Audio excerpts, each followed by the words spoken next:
Hi, Stacy. Hi, Rabbi Conover. How are you? I'm okay. How about you? I'm doing great.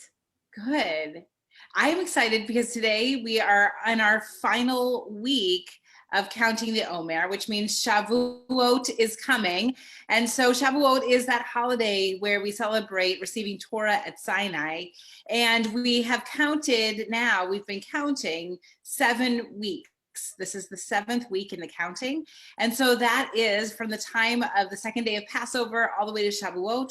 We count 7 weeks and 7 days in each week, so 49 days. And so in the seventh week, when we look at the Kabbalistic sphere of thinking about these attributes of God and thinking about God's attributes in this beautiful balance system, we're now finally to Shekhinah, which is God's indwelling presence in this world.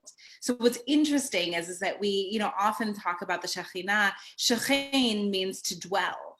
And so then we have Shekhinah, this indwelling presence. And it's from there that we start to contemplate and be able to then go up through these different attributes of God, so that we go from Shekhinah to Yesod, which is foundation.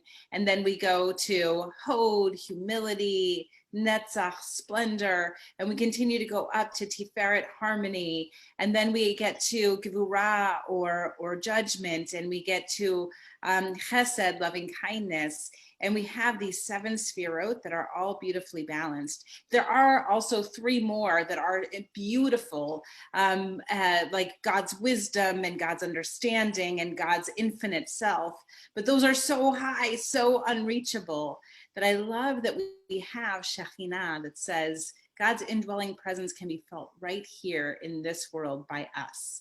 And so I guess my question for you, and Cece, I'll just say one reason why I wanted to have it that we talked about this is, you are someone who is so centered in a spiritual way.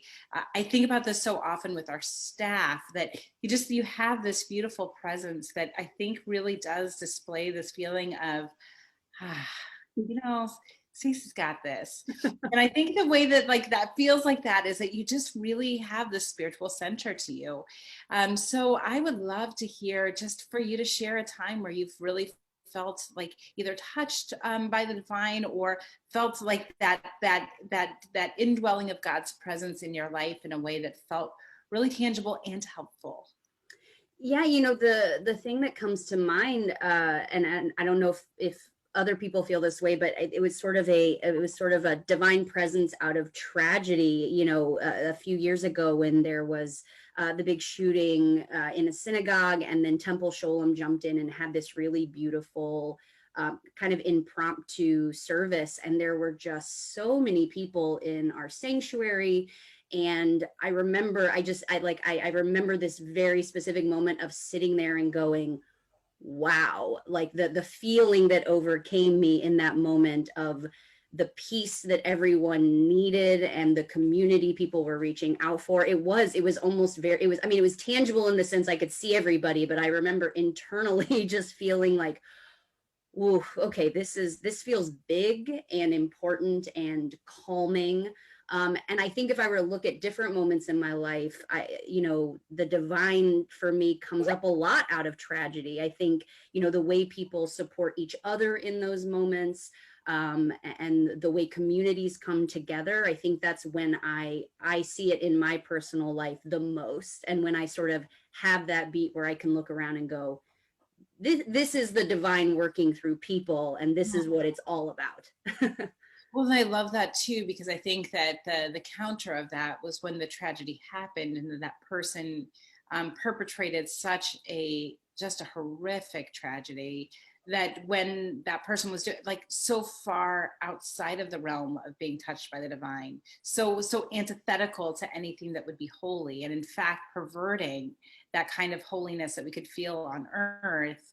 And so then we have to work sometimes to bring that holiness back in so that people can feel, and holiness might be too strong of a word, but that kind of spiritual center, that sense of that the divine does rest with us, and somebody tried to wrest that from us. Right. Let's bring this back, because the divine can be felt. And the Shekhinah is this loving presence that we can feel on earth, and we need to bring more of that in. And so I love the way that you do that for us, Stacey. And I think that some people might not know how you do that for the staff. They might feel like, oh, Stacey's such a great presence. I'd love to be able to talk with her when we're talking about membership stuff or other things around community groups. But I don't know that they know just how inspiring you are on a daily basis for all of us. So Stacey, thank you so much Oh, for thank sharing. you. I love this so much. Thank you for bringing me in to talk with you. I love it. Thank you so much for sharing. Of And take course, care. anytime. Happy Thank you. counting. Yeah, thank you.